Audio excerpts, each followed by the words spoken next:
Olá, sejam muito bem-vindos a mais um estudo promovido pelo Centro Espírita Bezerra de Menezes, o Apóstolo do Bem. Se você ainda não é inscrito em nosso canal, inscreva-se. E não esqueça de clicar no sininho de notificações para poder receber um lembrete todas as vezes que um vídeo for lançado. Se puder também, compartilhe este vídeo e todos os demais vídeos com seus amigos e familiares que possam se beneficiar dos estudos que têm sido feitos pela casa. Muito obrigado e que Jesus abençoe a todos. Boa noite, nós estamos novamente juntos para mais um estudo. Hoje a gente vai falar sobre a ressurreição de Lázaro, que é uma passagem evangélica, mas antes a gente começa com a oração. Senhor Jesus, nós pedimos nesse momento a Tua bênção e a Tua inspiração. Pedimos que os Teus mensageiros do alto venham até nós para nos auxiliar nesse estudo tão importante. Que nós possamos, Senhor, ressignificar todos os dias o valor do Evangelho em nossa intimidade, colocando em prática aquilo que aprendemos, aquilo que meditamos, que nós possamos fortalecer cada vez mais nossas decisões no bem, nossas atitudes no bem e no amor, e que dessa forma, Senhor, possamos alcançar nossa paz íntima e construir o reino de Deus em nossos corações. Que o Senhor, nesse momento, possa espalhar o Teu amor, o Teu amparo, principalmente nos lares, nos locais que mais necessitarem de Ti. Que nós possamos, de alguma forma, com o nosso estudo, iluminar o mundo com as nossas sinceras intenções de melhora. Esteja conosco nessa noite, que assim seja. Então, esse estudo é um estudo sobre uma passagem evangélica e eu pedi muita inspiração de Jesus porque o evangelho é extremamente rico e mesmo que a gente estudasse por horas e horas, a gente não conseguiria esgotar as interpretações, as possibilidades de leitura e os significados profundos que estão no evangelho. Então, desde já, eu já peço perdão pela limitação do meu estudo, que eu sei que não vai conseguir abordar com a profundidade que o Evangelho merece. Então, antes da gente ler o texto evangélico, que é um texto grande, essa passagem da ressurreição de Lázaro é uma passagem bem extensa, eu gostaria só de pensar primeiro, nos dados que a gente já tem no imaginário popular. Então, a ressurreição de Lázaro é um dos milagres mais significativos de Jesus, né? É um dos milagres que mais impacta, justamente por se tratar de vencer a morte e tirando a sua própria ressurreição, é um milagre desses que realmente coloca em xeque a nossa compreensão da natureza. É entender que esse milagre, considerado aí uma das grandes maravilhas que Jesus fez, ele vai diretamente, contra algumas das leis. Então, de uma certa forma, a gente vai aqui também falar sobre a importância de um olhar criterioso, cuidadoso, científico, porque a gente vai entender que essa concepção de milagre que vai contra a lei da natureza não poderia ser racional. Então, ela não pode estar alinhada aos princípios da doutrina espírita. Então, a gente vai entender que a ressurreição de Lázaro, ela vai acontecer dentro das leis da natureza. Então, não vai se configurar aqui um milagre propriamente dito dentro dessa concepção de que se tornou possível fazer algo que vai contra a lei, que derruba a ciência, que derruba a natureza, que derruba o raciocínio e a lógica. Então, a gente vai entender a ressurreição de Lázaro como uma manifestação da providência divina, uma manifestação do poder do Cristo, da autoridade do Cristo, mas uma manifestação que para nós é possível de ser compreendida dentro ainda das leis da natureza. Então, a gente vai tentar entender os significados principalmente morais dessa passagem, mas compreendendo que essa ressurreição ela não foi um ato de rebeldia contra a lei da natureza, né? Jesus jamais faria algo que derruba a lei de Deus. Tudo que Jesus faz está em sintonia com a lei de Deus. E os ciclos, né, de vida e de morte, as leis da matéria, elas estão aí nas leis de Deus. Elas estão aí nos princípios que regem o universo. Então, esse milagre vai ser compreendido como uma oportunidade de Jesus mostrar a sua missão e deixar claro quem ele era aqui na Terra. Então, a gente não vai pensar mais no milagre enquanto um ato extraordinário, maravilhoso, nesse sentido de derrubar a lei da natureza, mas como algo que é extraordinário porque a gente ainda não compreende, a gente ainda não consegue fazer, a gente ainda não tem domínio. Mas quando formos espíritos perfeitos, né, e tivermos aí essa sabedoria imensa como Jesus tem, nós vamos conseguir também operar fluidicamente no universo, a gente vai conseguir entrar em sintonia com leis ainda mais complexas que ainda não conseguimos compreender na nossa limitação intelectual e moral, e a gente também vai dar conta de realizar prodígios, né? Jesus fala, vós sois deuses, né? Então esses deuses aí com D minúsculo significa que a gente tem esse potencial criador, esse potencial divino e que dormita em nós essa herança, né, do nosso Pai, que é o Deus, a inteligência suprema. Então, a gente poderia trabalhar com a natureza de maneira mais livre, né, livre das nossas limitações, se não tivéssemos as nossas imperfeições como limitações. Então, aqui a gente está falando de Jesus, um ser perfeito, que consegue se sintonizar com as leis do universo e compreender as propriedades mais íntimas da matéria e consegue, assim, operar com extrema maestria, né? E aí a gente vai lembrar do texto evangélico, resumidamente, antes de ler ele propriamente dito. A passagem de Lázaro é aquela que Lázaro, irmão de Marta e Maria, né, personagens muito conhecidos do Evangelho, que estão aí em diversos momentos com Jesus, né, acompanhando, demonstrando a lealdade, demonstrando o afeto, demonstrando a compreensão, né, dos ensinamentos, das palavras do Cristo. Esse Lázaro ficou doente e Jesus demora a chegar, né, para acudir Lázaro. Nessa demora de Jesus, que se estende em alguns dias, Lázaro acaba desencarnando, né? Ele acaba tomando todos os aspectos de um cadáver e é sepultado. Desculpa. Jesus então chega até o local, até o povoado e encontra, né, Lázaro sepultado, e aí ele vai confortar as duas irmãs e é nesse momento que, diante de uma multidão que está ali também participando, né, desse momento difícil e auxiliando com esse apoio moral às duas irmãs, Jesus vai fazer o chamamento de Lázaro e Lázaro vai retomar a vida. E aí essa passagem é um grande marco da história apostólica, né, da trajetória apostólica de Jesus, porque é um feito bastante intrigante, né? Nós sabemos que tem até aquele ditado, para tudo tem remédio, de menos para a morte. Então esse ditado, ele mostra que a gente entende que a morte é uma lei da natureza, não só para nós seres humanos, né? Essa morte, esse final de ciclo, a lei de destruição chega para todos e chega para cada um no momento que é necessário, no momento que lhe é devido. Então a gente vai entender que esse milagre ele tá aí muito mais como uma oportunidade de a gente ressignificar a palavra morte, a palavra vida, a palavra ressurreição e entender Jesus como o caminho, a verdade e a vida, né? Então, lembrando assim resumidamente da parábola, da passagem, agora a gente vai para o texto, que é um texto bastante longo.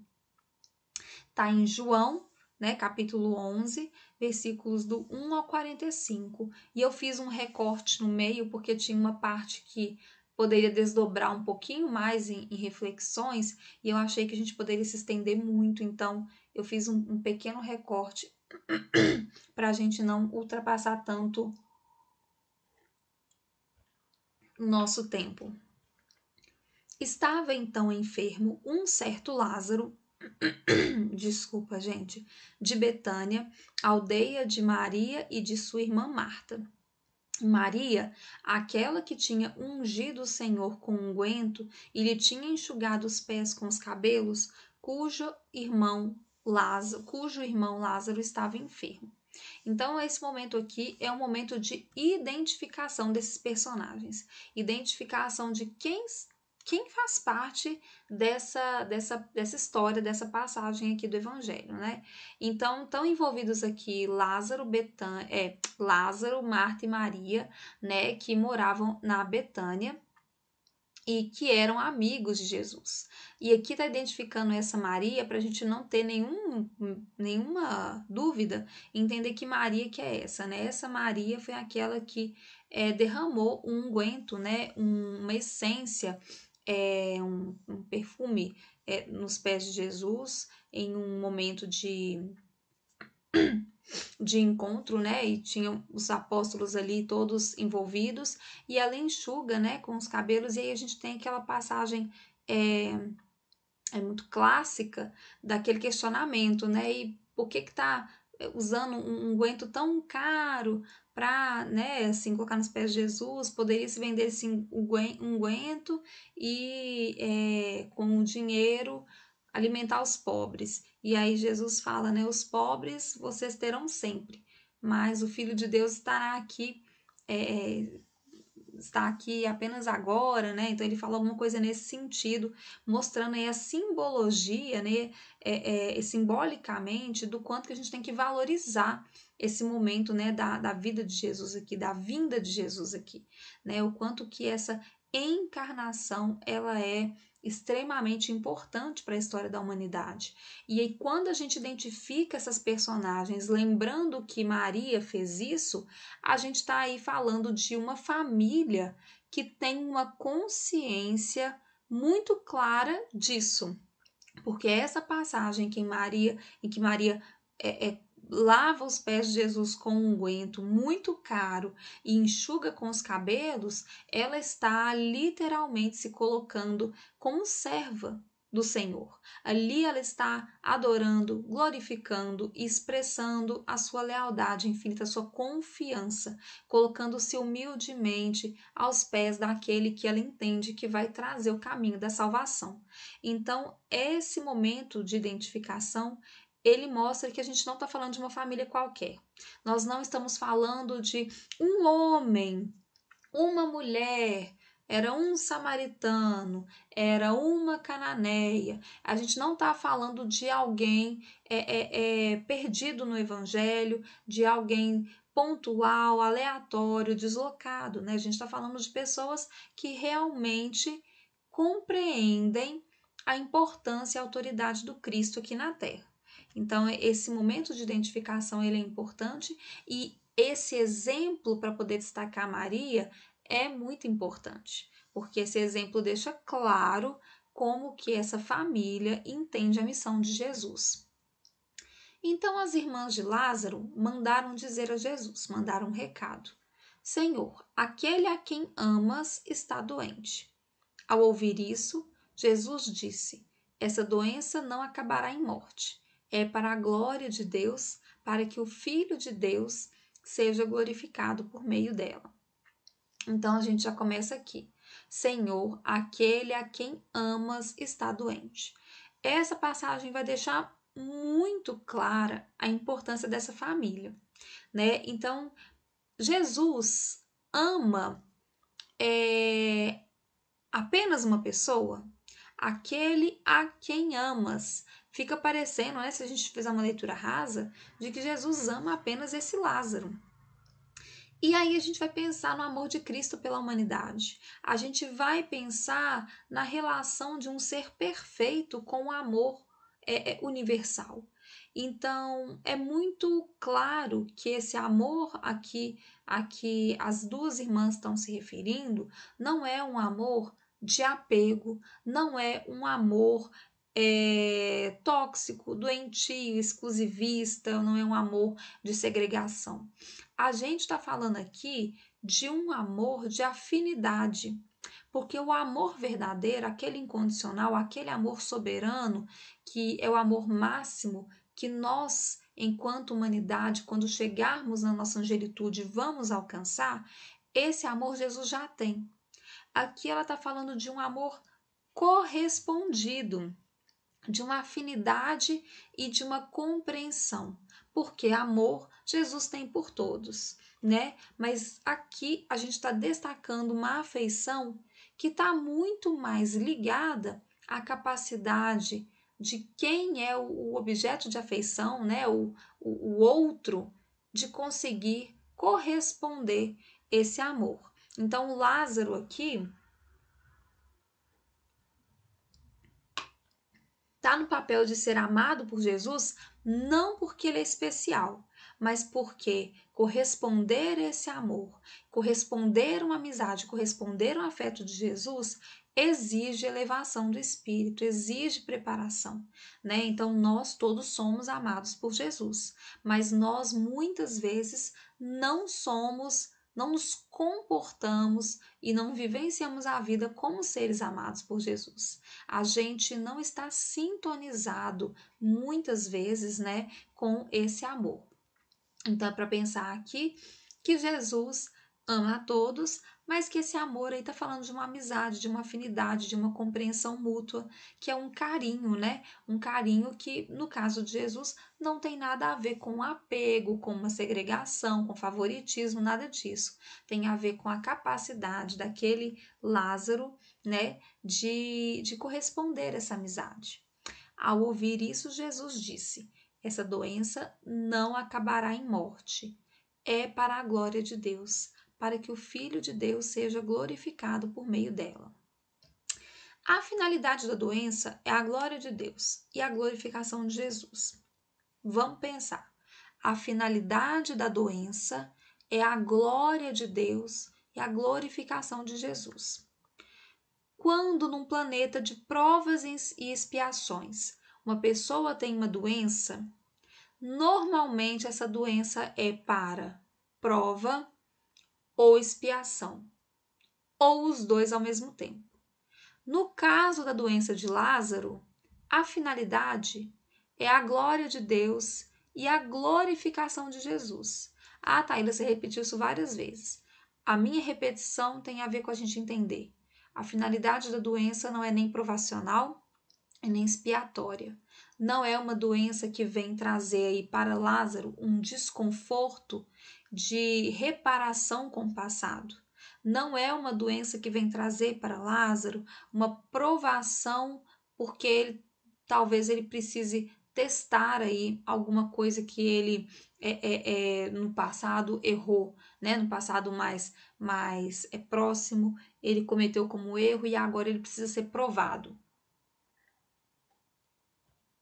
A finalidade, Jesus deixa claro, é a glória de Deus e a glorificação do Filho de Deus, de Jesus.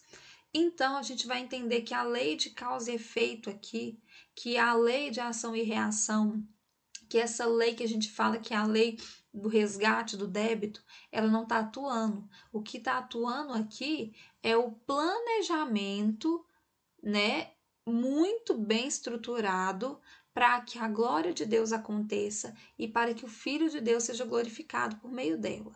Logo, esse Lázaro, nesses dois versículos, nessas duas frases, ele está sendo colocado como alguém, primeiro, que Jesus ama, que de uma certa forma a gente pode entender que corresponde a esse amor. Por quê? Porque é o objeto de um amor, de uma afinidade, de uma amizade de Jesus, que desde o início, ali na identificação dos personagens, a gente vê uma sintonia, né, com a moralidade de Jesus, com o ensinamento, né? E agora a gente está vendo que a doença dele não acabará em morte. Então, esse Lázaro aqui, ele está cumprindo o papel de um instrumento para esse planejamento divino. Lázaro aqui, a quem Jesus ama, está doente e a doença não acabará em morte. E esse não acabará em morte tem muita relação com não vai acabar de maneira ruim, não é preciso se preocupar. Essa doença não tem essa finalidade, a finalidade da dor, da morte. A doença tem a finalidade ao contrário, da exaltação de Deus. Então, essa doença é um motivo de alegria, de adoração, de glorificação de Deus. Então, é muito importante a gente ver aqui que o motivo da doença é deixado claro por Jesus. De novo, a gente tem a questão. Jesus amava Marta, a irmã dela, Maria, e Lázaro. Jesus amava Marta, a irmã dela, e Lázaro. Então, Jesus aqui, de novo, ele é destacado, né? Esse amor por essa família é destacado. No entanto, quando ouviu falar que Lázaro estava doente, ficou mais 2 dias onde estava. Depois disse aos seus discípulos: Vamos voltar para a Judéia. E aí, essa contradição, ela não tem a ver com o desinteresse de Jesus. Tem a ver com uma calma e uma confiança no prosseguimento do planejamento divino.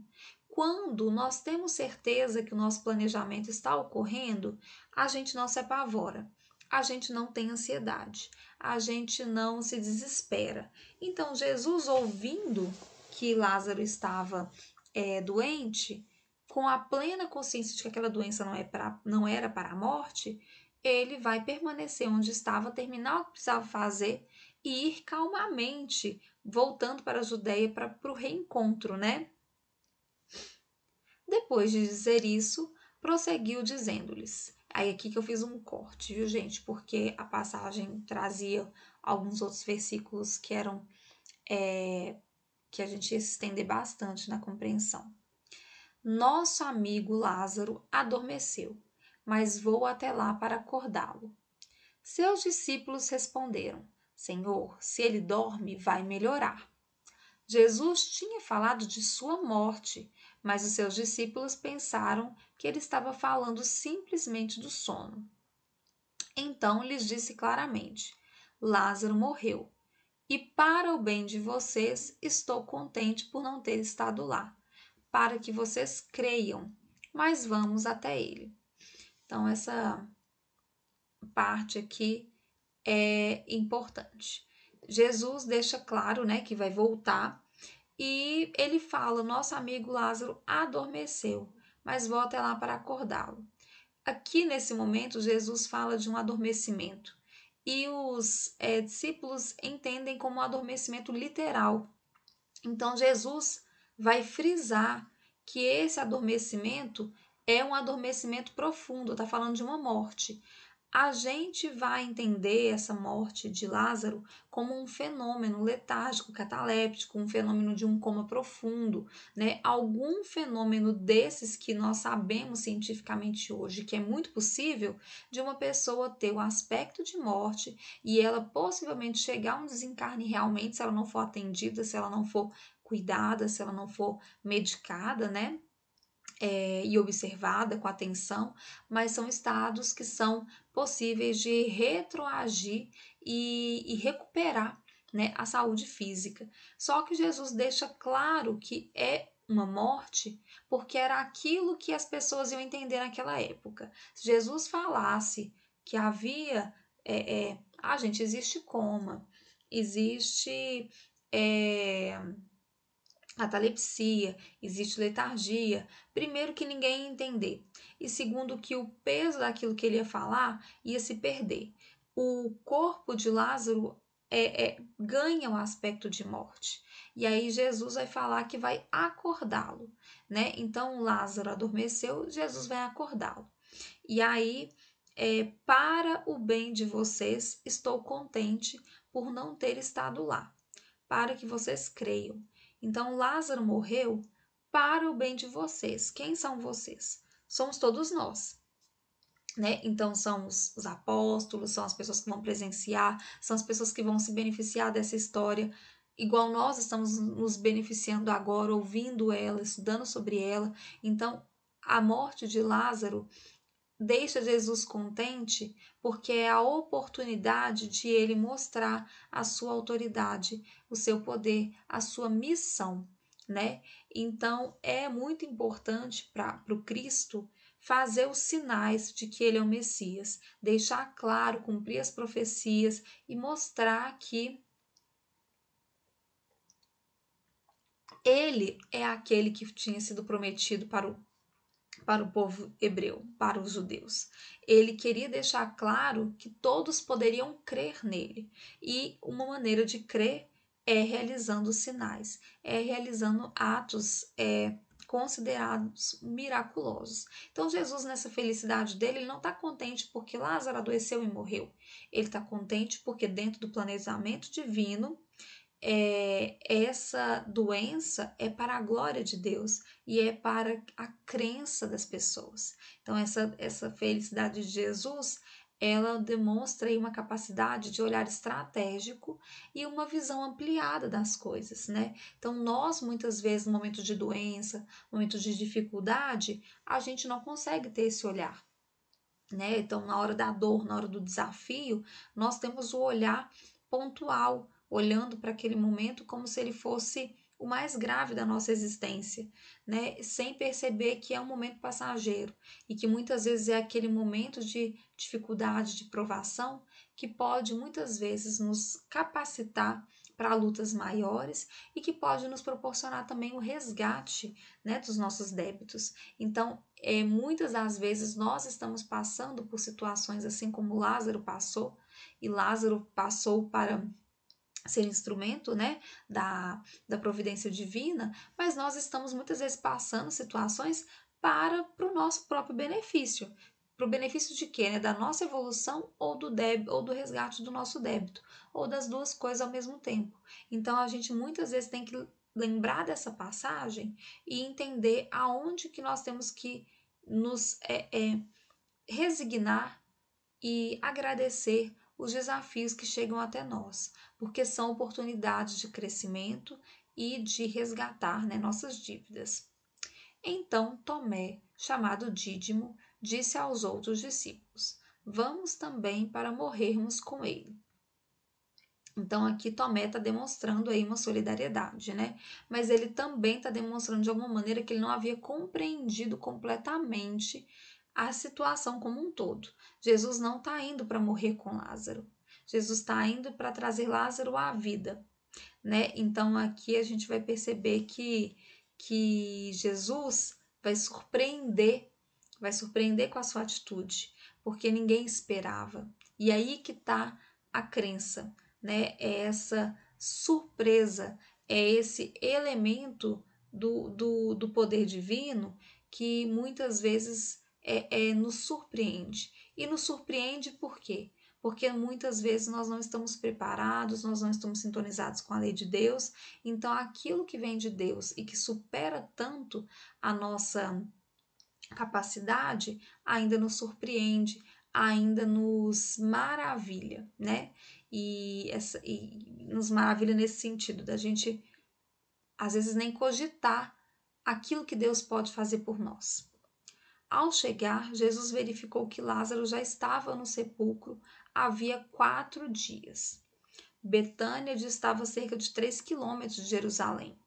Então aqui está explicando, né, que Jesus chegou realmente atrasado, atrasado para os olhos de quem queria que Lázaro tivesse sido curado antes de ser sepultado, né? Então, assim, a ideia humana manda chamar Jesus para que ele venha e ele evite, né, a morte de Lázaro.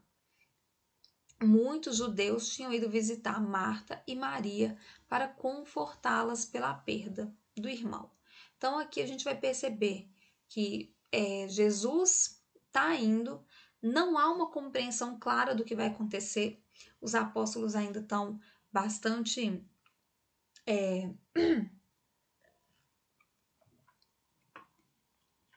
apegados, né, ainda alguns conceitos. Jesus chega nesse momento que Lázaro já estava sepultado há 4 dias, e isso porque Jesus estava distante, né? E quando ele chega lá, tem muitos judeus que foram visitar Marta e Maria para confortá-las, né? Pela perda do irmão. Então, aqui a gente vai ver primeiro uma coisa que eu acho interessante a gente frisar, o número 4, né? Lázaro estava no sepulcro há 4 dias. Taíla, por que você está frisando o número 4? Jesus ressuscitou em 3 dias. 3, 4, todos os números que estão na Bíblia são muito simbólicos. E aqui, Lázaro não ressuscita no 3º dia porque é muito claro que ele não se iguala a Jesus. Existe uma diferença marcada nesse símbolo. Os 4 dias, eles diferem a natureza da ressurreição de Lázaro, da natureza da ressurreição de Jesus, já que Jesus ressuscita no 3º dia, cumprindo uma profecia. E o número 3 está muito ligado, né? A ideia de completude de um círculo, início, meio e fim. Então, aqui a gente entende que a simbologia do número 4 tem a ver com essa diferença, deixar claro a finalidade e a circunstância em que Lázaro ressuscita e deixar claro que aquela ressurreição de Jesus, que é considerada, sim, o seu maior feito, e que é o feito mais significativo da sua jornada apostólica, né, da sua jornada missionária aqui, ela tem um outro número, que é um número que também tem simbologia. Então, essa ideia dos 4 dias, ela deixa clara a diferença entre os processos que acontecem com Lázaro e os processos que acontecem com Jesus. E a importância aqui, né, desse momento. Muitos judeus indo visitar Marta e Maria significa que vão ver esse milagre muitos judeus. Então, muitas pessoas. É um milagre que não deve ser presenciado por 1 ou 2. É um milagre que precisa ficar aí marcado, né, para poder testemunhar a glória de Jesus. Quando Marta ouviu que Jesus estava chegando, foi encontrá-lo, mas Maria ficou em casa. Disse Marta a Jesus: Senhor, se estivesses aqui, meu irmão não teria morrido. Mas sei que, mesmo agora, Deus te dará tudo o que pedires. Disse-lhe Jesus: O seu irmão vai ressuscitar. Marta respondeu: Eu sei que ele vai ressuscitar na ressurreição do último dia. Então, aqui, Marta, quando ouviu que Jesus estava chegando, então ela ouviu falar que Jesus estava chegando e já prontamente se pegou sua proatividade e foi ativamente ao encontro de Jesus. Maria ficou em casa. Nesse momento, a gente tem 2 exemplos diferentes de reação, né? Marta tem ali naquele momento uma ação proativa de busca e uma ação muito interessada, uma ação que mostra aí uma busca contínua, uma procura, o interesse, né? E Maria mostra aí que nesse momento de luto ela se conserva mais resguardada na sua intimidade, né? Então Maria, em um outro momento da passagem, quando ouve o chamado de Jesus, ela vai ao encontro dele, mas ela primeiro fica ali na sua intimidade, vive ali o seu momento e mostra que cada uma ao seu tempo vai ao encontro de Jesus e principalmente que cada uma ao seu tempo se sente preparada para a sua maneira de encontrar com Jesus. Então, se Marta vai ao encontro ouvindo dizer que ele estava chegando, ou seja, ainda nem tendo certeza que Jesus já tinha chegado, mas ouvindo dizer, ela não espera que Jesus a chame. E Maria se recolhe, e a gente pode entender a casa como uma metáfora, né, para a nossa intimidade. Disse Marta a Jesus: Se estivesses aqui, meu irmão não teria morrido. Quando ela fala isso, ela não está simplesmente reclamando, dizendo para Jesus que, nossa, você deveria estar aqui. até porque ela completa: mas sei que mesmo agora Deus te dará tudo o que pedires. Aqui nessa frase, ela está deixando claro que ela confia plenamente em Jesus. Ela está deixando claro que se ele estivesse ali, ele poderia ter feito tudo para o seu irmão Lázaro, mas que mesmo agora ela sabe que Deus ouviria Jesus e que ele poderia pedir qualquer coisa. Então Jesus fala: o seu irmão vai ressuscitar. E a Marta, demonstrando um grande conhecimento das Escrituras Sagradas, ela vai, e uma grande confiança, ela vai dizer: eu sei que ele ressuscitará na ressurreição do último dia. Então, além dela expressar confiança e resignação diante do problema, né, que foi a morte do irmão, ela demonstra que ela conhece essas passagens, por exemplo, lá em Daniel e Isaías. Muitos dos que dormem no pó da terra ressuscitarão, uns para a vida eterna e outros para vergonha e horror eterno. Lá em Isaías, os vossos mortos e também o meu cadáver viverão e ressuscitarão. Despertai e exultai, os que habitam no pó, porque o teu orvalho, ó Deus, será como o orvalho de vida, e a terra dará à luz os seus mortos. Então aqui ela está demonstrando que ela conhece profundamente as Escrituras e que ela sabe da ressurreição do último dia. Ela sabe que existe aí na cultura, na religião dela, uma orientação para a ressurreição que vai acontecer com todos no momento do juízo final, no momento da separação do joio e do trigo, em que uns vão para a vida eterna e os outros vão para o horror eterno. Então ela está demonstrando aí uma profunda sabedoria das Escrituras e uma profunda confiança em Jesus. E Jesus disse: eu sou a ressurreição e a vida. Aquele que crê em mim, ainda que morra, viverá. E quem crê em mim, e quem vive e crê em mim, não morrerá eternamente. Você crê nisso? Então, Jesus está falando que Ele é a ressurreição e a vida. E aqui a gente vai pensar numa maneira muito metafórica de ressurreição como renovação, como nascer de novo, como vencer a morte. E Ele é a vida e é essa vida em abundância. Então, quando a gente pensa em vida aqui, a gente está falando de uma vida plena, uma vida que é totalmente livre quando alcançamos a nossa perfeição, nosso potencial máximo, e aí vivemos em real sintonia com as leis de Deus. Essa é a vida em abundância e essa é a vida que Jesus vem nos ensinar. E que só Ele, enquanto Espírito perfeito, pode nos ensinar de maneira perfeita. Aquele que crê em mim, ainda que morra, viverá. E quem vive e crê em mim não morrerá eternamente. Então, Jesus está falando aqui de algo que vai se concretizar porque Lázaro vai ressuscitar, mas essa passagem nos deixa claro que é uma visão metafórica de vida e de morte. Não é aqui, né, para a gente pensar que quem crê em Jesus então não morre para sempre, né? Não morre, vai ficar para semente, vai ter 1000, 2000, 3000 anos e nunca vai desencarnar.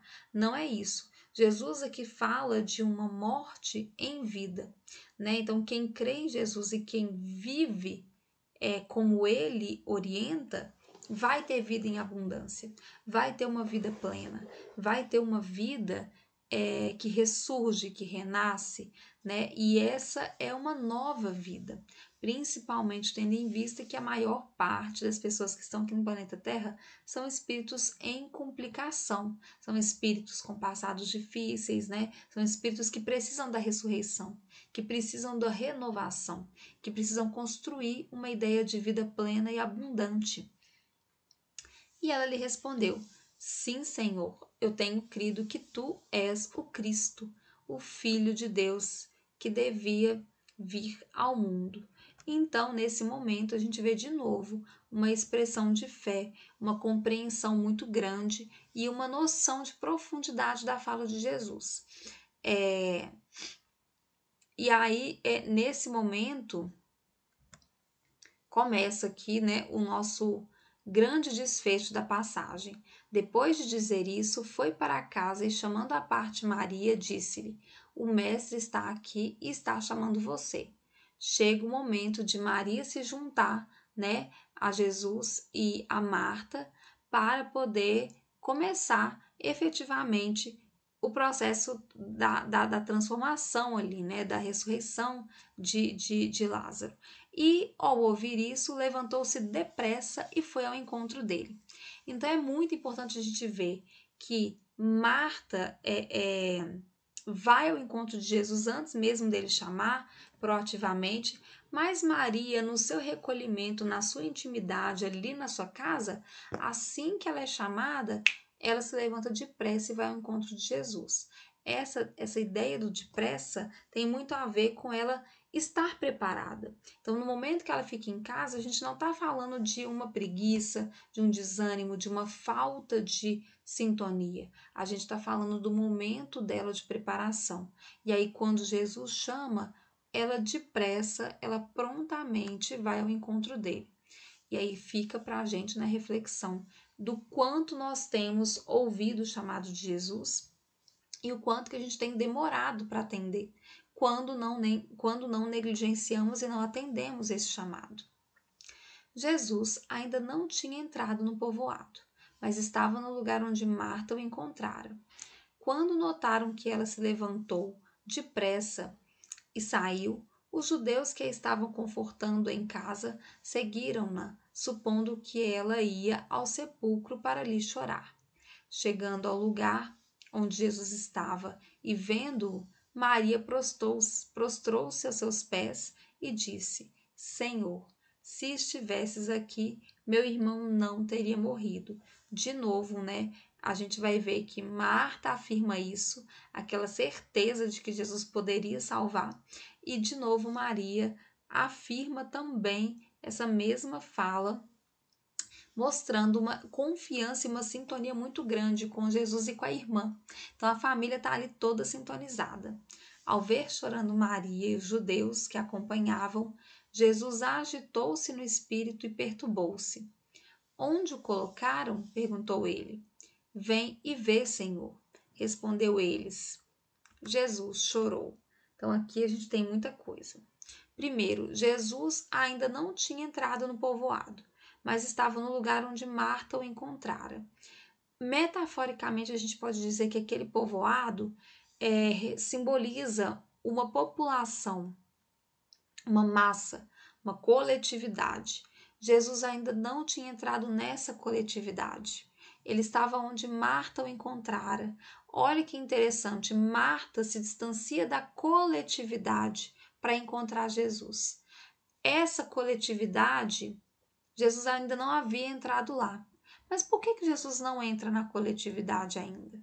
Por que Jesus ainda não está ali, né, no meio daquele povoado? Porque falta para nós sairmos desse lugar de coletividade, de povoado, e irmos ativamente ao encontro de Jesus. E esse encontro tem que ser fora daquilo que a coletividade segue. A coletividade, a homogeneidade da massa, não é o local que a gente vai encontrar Jesus. Se a gente olhar para o nosso planeta de provas e expiações, as nossas coletividades não são os locais em que Jesus está bem representado. Então, eu estou olhando essa pequena frase de maneira simbólica. Jesus não tinha entrado no povoado. Não tinha entrado mesmo. Aquelas pessoas ainda não estavam crendo plenamente em Jesus. Jesus tinha que entrar. Então, quando a gente fala abrir o coração para Jesus entrar, é isso mesmo, né? É a gente ir ao encontro de Jesus e, com isso, permitir dar espaço na nossa vida para que ele entre, para que ele nos encontre e para que nós vamos ativamente ao encontro, né? Nós possamos ir ativamente ao encontro de Jesus.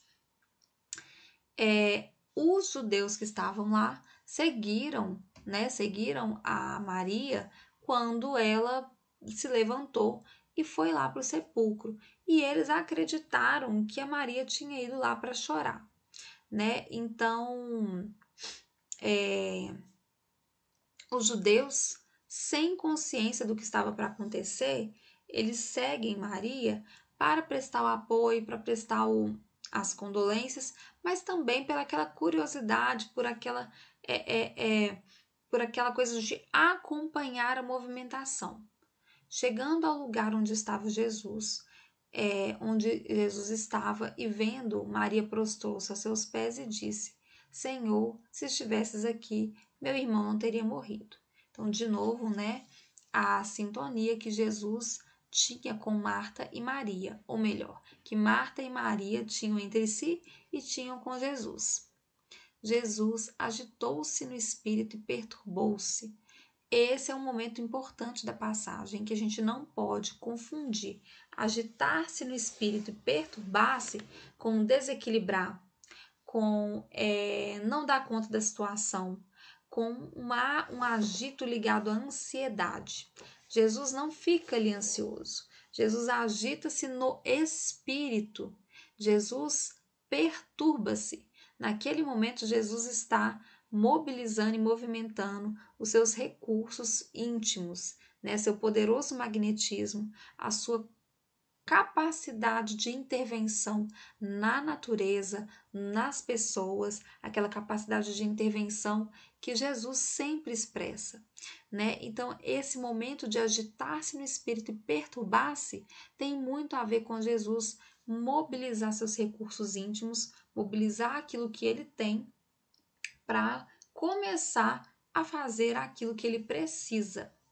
Então, os judeus disseram: é outra coisa importante. Jesus chorou. Jesus expressa sua comoção. Jesus deixa claro que ele realmente ama Lázaro. Jesus mostra ali naquele momento uma empatia profunda e uma solidariedade profunda, mesmo tendo certeza de que ele vai conseguir resolver a situação. Jesus ele não deixa de ser sensível, de ser acolhedor, de ser empático, de ser acessível, mesmo ele tendo certeza de que aquela situação não era uma situação para chorar. Ele tinha certeza que aquela situação ia apenas glorificar a Deus, apenas trazer aí a crença, né, para toda a realidade que ele estava vivendo, né, ali de ser um missionário de Deus, aquela realidade de Jesus que para a gente é tão difícil de compreender. Então, ele tinha certeza que tudo que estava acontecendo com Lázaro era apenas um instrumento para que aquela realidade viesse à tona, para que se confirmasse a sua natureza divina, para que se confirmasse que ele era sim o Cristo. Mesmo assim ele chora, mesmo assim ele demonstra essa sensibilidade, essa solidariedade, empatia, essa compaixão. Jesus tem sim uma grande compaixão e ele está ali sintonizado, né, com tudo aquilo que está acontecendo. Então os judeus disseram: vejam como ele o amava. Então essa coisa do amor fica o tempo todo batendo na tecla nessa passagem. Mas alguns deles disseram: ele que abriu os olhos do cego não poderia ter impedido que este homem morresse? Jesus, outra vez profundamente comovido, foi até o sepulcro. Era uma gruta com uma pedra colocada à entrada. Tirem a pedra, disse ele.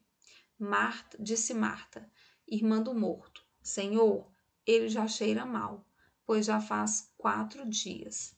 Disse-lhe Jesus: não lhe falei que, se você cresce, veria a glória de Deus? Então vamos por parte. Os judeus disseram. Gente, os judeus é muita gente, né? A gente está falando aqui de uma coletividade. A gente está falando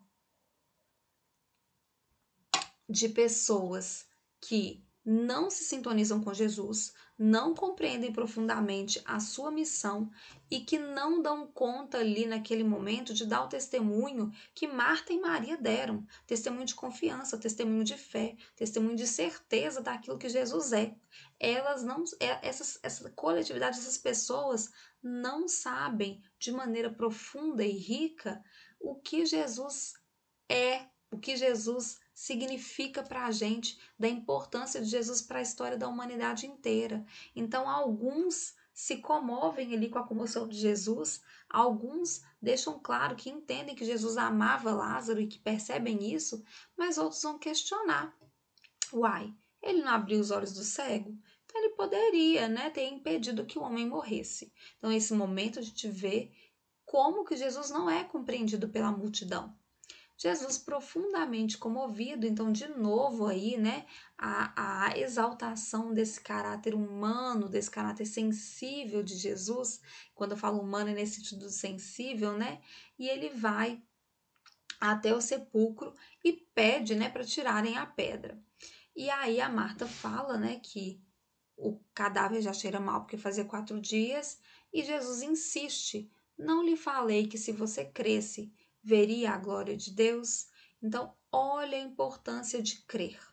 Jesus mobiliza sim seus recursos magnéticos, Jesus faz sim aquela agitação do espírito, né? Ele se perturba, ele se permite se envolver com aquela situação, ele vai sim doar dos seus recursos, mas ali a crença, a fé tem que estar presente. Se crer, verá a glória de Deus. Se crer, verá a glória de Deus. Não é verá a glória de Deus e aí depois crer. É se crer, verá a glória de Deus. Então aqui a gente tem uma família que dá conta de crer para ver a glória de Deus. Mas a gente tem uma plebe, a gente tem uma população, a gente tem uma coletividade que ainda não dá conta disso. E nesse momento a gente tem que definir, olhando para essas passagens, onde nós estamos no momento da dificuldade. Onde nós estamos quando algo que é nosso, que é importante, está no sepulcro, seja um sonho, seja uma necessidade nossa que não pôde ser satisfeita, seja uma circunstância da nossa vida que está sendo difícil. Então, a gente está junto com o povo, oscilando entre valorizar Jesus e criticar, desdenhar, não acreditar profundamente, ou a gente está aqui junto com as irmãs Marta e Maria, que creem na glória de Deus, que creem no papel de Jesus e que dão conta aí de se manter o tempo todo firmes e fortes, firmes e fortes. Elas não esmorecem em tempo nenhum. Então, o povo divide opinião, isso é muito normal, porque a população terrena é inferior. Jesus se comove, vai até o sepulcro. Olha que bacana, Jesus vai até o sepulcro. Jesus vai até o sepulcro. O sepulcro simboliza a morte. O sepulcro simboliza a escuridão. O sepulcro está fechado. O sepulcro simboliza as trevas. E Jesus se comove e vai até o sepulcro. Jesus vai até nós. Então, muitas das vezes, a gente sente que a gente tem que fazer aquele esforço imenso para receber, né, o auxílio do alto, mas o auxílio do alto vem até nós, no nosso sepulcro. Seja o meu sepulcro uma depressão, seja o meu sepulcro o medo, seja o meu sepulcro uma dificuldade, seja o meu sepulcro a minha insegurança, a minha limitação, meu rancor. Eu não sei qual que é o meu sepulcro, mas Jesus vai até a porta. Jesus vai até a porta e ele pede para que tirem a pedra da porta.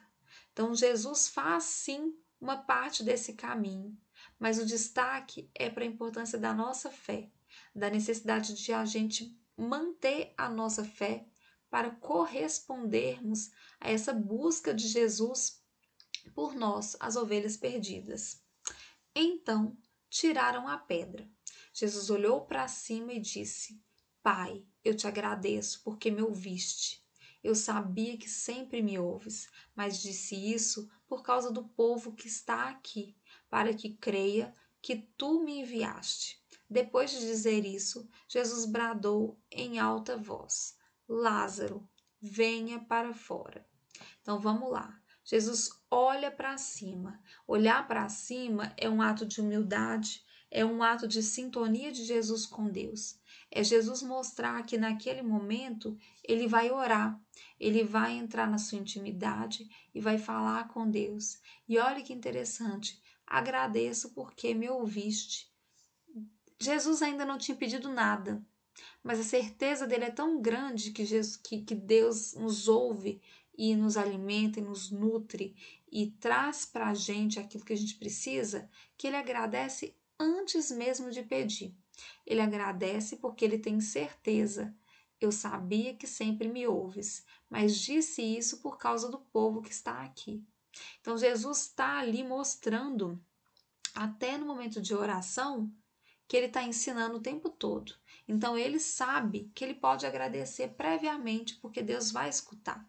Ele não precisa nem esperar acontecer para agradecer, mas ele deixa clara essa necessidade para poder dar a lição para as pessoas entenderem que Deus sempre ouve. Depois de dizer isso, Jesus bradou em alta voz: Lázaro, venha para fora. Esse bradar em alta voz tem muito a ver com a mobilização dos recursos magnéticos, dos recursos fluídicos, do poder de Jesus. Jesus usa a sua voz para despertar Lázaro, para falar profundamente nas fibras mais íntimas de Lázaro, no espírito, no corpo, para chamar Lázaro. Lázaro, venha para fora. É um convite. Jesus chama Lázaro para fora do sepulcro. Então Jesus vai ao encontro dele, Jesus vai até a porta do sepulcro, Jesus pede para tirar a porta, ou seja, tem ali pessoas que ainda vão ajudar Jesus, auxiliando ali, né, tirando a pedra da porta. Lázaro tem que ir para fora. Então nesse momento a gente pode pensar: quando e em quais situações Jesus vai até a porta do sepulcro, providencia que a pedra seja tirada e me chama, e eu não atendo? Então, nesse momento, atender quando Jesus brada em alta voz é ouvir a sua consciência, é a gente sempre pensar nas diretrizes cristãs em todos os momentos. Então, essa que é a simbologia. Jesus brada em alta voz. Jesus chama. Jesus vai ao encontro do sepulcro, mas ele chama e ele espera o quê? Que nós possamos corresponder. E aí é que tá. O morto saiu, com as mãos e os pés envolvidos em faixas de linho e o rosto envolto num pano. Disse-lhe Jesus: tirem as faixas dele e deixem-no ir.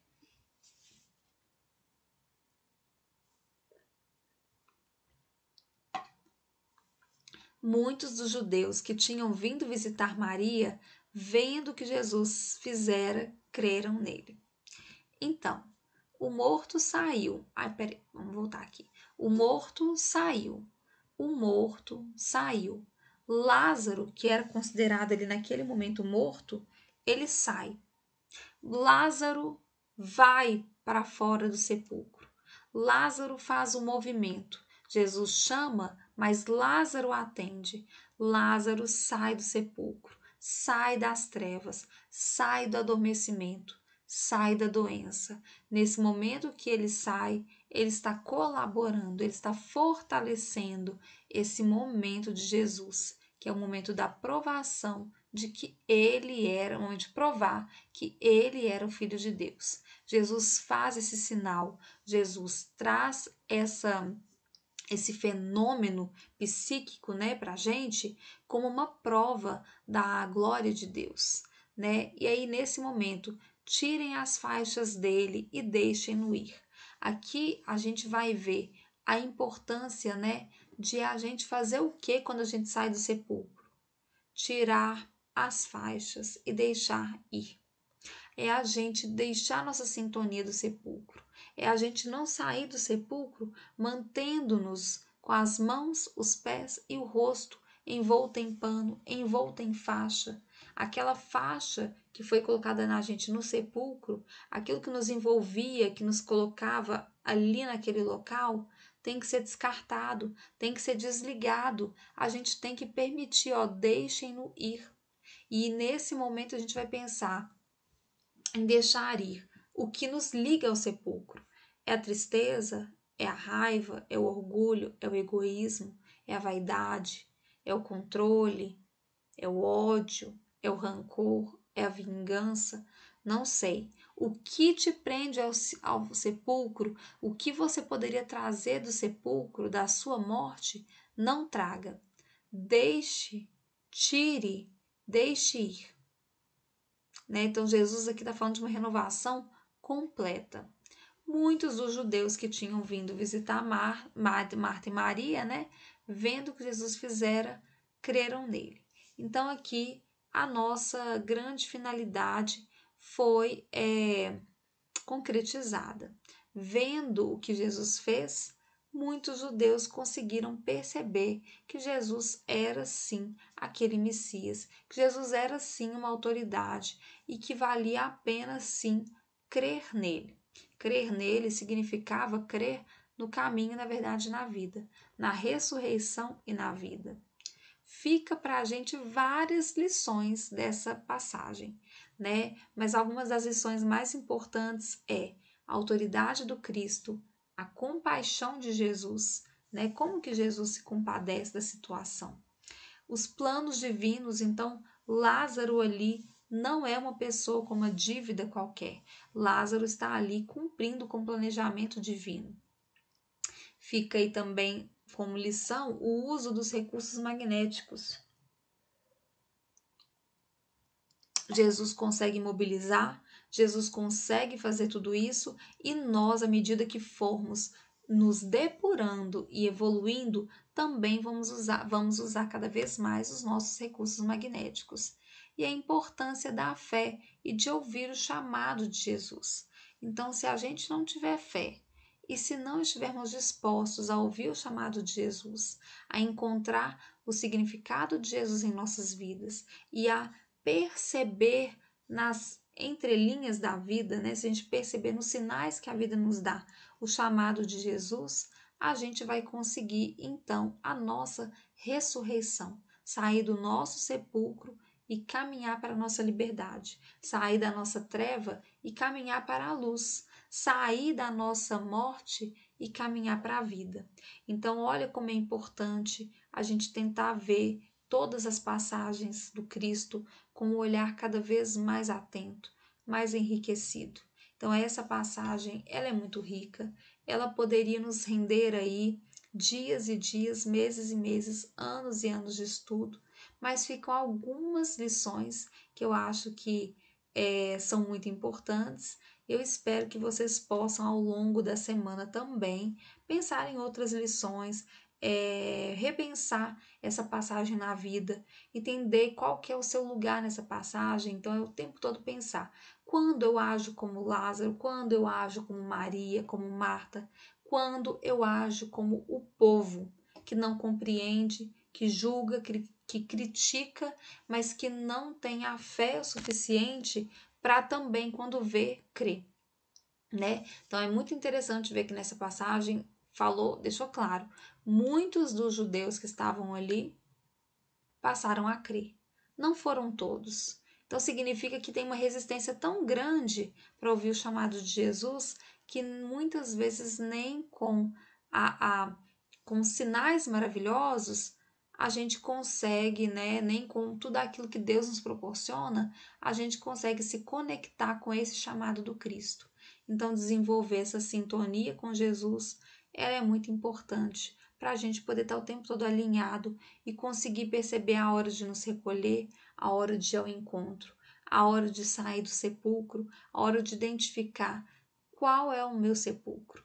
Então eu não estou morta literalmente ali, né, num momento cataléptico como Lázaro, mas estou morta em muitos aspectos morais da minha vida quando eu estou em erro.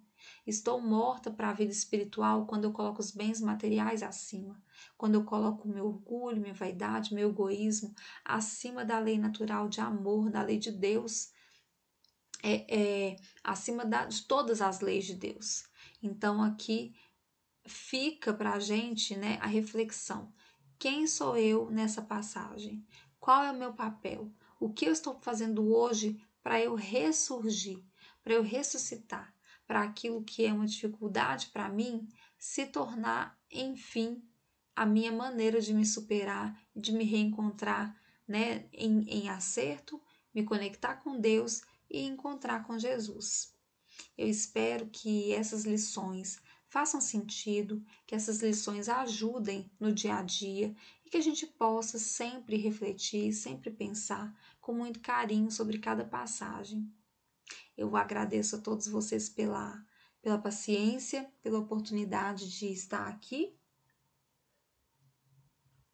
E vamos finalizar com uma prece de novo. Senhor Jesus, que nós possamos, durante a nossa semana, que nós possamos, a todo momento, ressignificar o nosso papel no mundo. Encontrar, Senhor, o nosso valor na sociedade, que possamos nos colocar de maneira ativa, proativa, indo encontrar Jesus.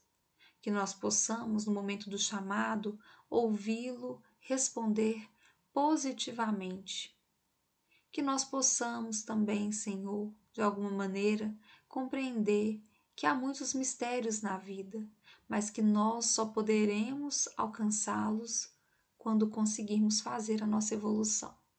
Que nós possamos seguir Jesus, que é o caminho e a verdade e a vida, para que rapidamente podemos colocar em nossos corações o reino de Deus como o nosso norte, como a nossa realidade. Que nós possamos, Senhor, refletir para o mundo em forma de boas atitudes, boa prática cristã, tudo aquilo que aprendemos aqui, e que nós possamos assim nos fortalecer para as lutas diárias do dia a dia. Esteja conosco, hoje, agora e sempre, que assim seja. Eu agradeço demais por toda a atenção, espero que tenha sido muito proveitoso, muito produtivo e a gente se encontra de novo num próximo estudo. Tchau, tchau, gente!